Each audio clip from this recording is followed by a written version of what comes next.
সাক্ষ্য প্রমাণ থাকা সত্ত্বেও রায়ের পর্যায়ে এসে আমাকে হতাশ হতে হলো। 6বার রায়ের তারিখ পড়লেও অদৃশ্য কারণে তা ঘোষণা করা হলো। কেন রায় দিল না? আমার মেয়ের আত্মহত্যা প্ররোচনা মামলায় আদৌ কি রায় পাবো? তবে হ্যাঁ, আমি যতদিন বেঁচে আছি ততদিন আমি এই বিচার চাইবই। আমি বিচার নিয়ে অনিশ্চয়তায় ভুগছি। ন্যায় বিচারের আশায় 6টি বছর পার করলো। এই বিচার পেতে আর কত অপেক্ষা করতে হবে?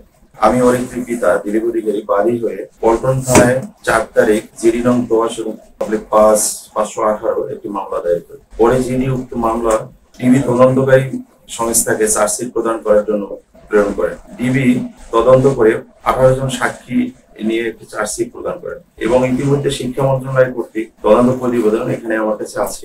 এই তদন্ত প্রতিবেদন এবং ডিবি কর্তৃক যে তদন্ত প্রতিবেদন চার্জশিট উভয় আমার অরিত্রী মামনির কোনো ধরনের কোনো এবং এই যে 3 জন আসামি তাদেরকে অভিযুক্ত করে তারা রিপোর্ট প্রদান করে। অত্যন্ত দুঃখের বিষয় যে 15 জন সাক্ষী সাক্ষ্য প্রদান করে যখন আদালত রায় এবং যুক্তিতর্ক সমস্ত কিছু করে আদালত রায়ের দিন ঘোষণা করেন এবছরের 21শে জানুয়ারি প্রথম 27শে নভেম্বর মামলার রায় ঘোষণার জন্য হয়। এরপরে 21শে জানুয়ারি, এর পরপর 8ই ফেব্রুয়ারি, 3রা মার্চ, 9 এপ্রিল, 3রা জুন, 25শে জুলাই 6বার রায়ের বিলম্ব ঘটনা ঘটে।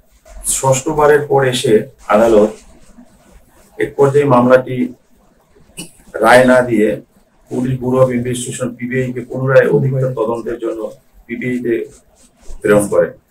কিন্তু 4 মাস অদ্যাবধি আমি ব্যক্তিগতভাবে খোঁজ নিয়েছি, আজ অব্দি কোনো পিবিআই এই মামলার কোনো ধরনের কোনো ডকুমেন্টস তার পাইনি এবং আমিও ন্যায় বিচার থেকে বিলম্ব হচ্ছি। আমি বিচার নিয়ে অনিশ্চয়তায় ভুগছি। ন্যায় বিচারের আশায় 6টি বছর পার করলাম। এই বিচার পেতে আর কত অপেক্ষা করতে হবে?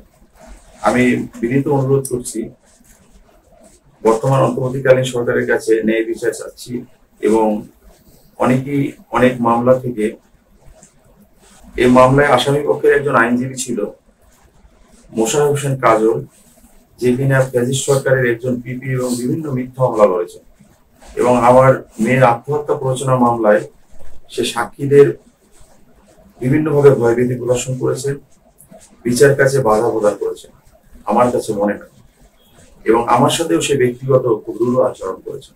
মেয়ে হারানোর ব্যথা যে কত কঠিন, সন্তান হারানো, 6টি বছর আমি বিচার চাইতে গিয়ে নিজের সবকিছুই বিসর্জন দিয়েছি।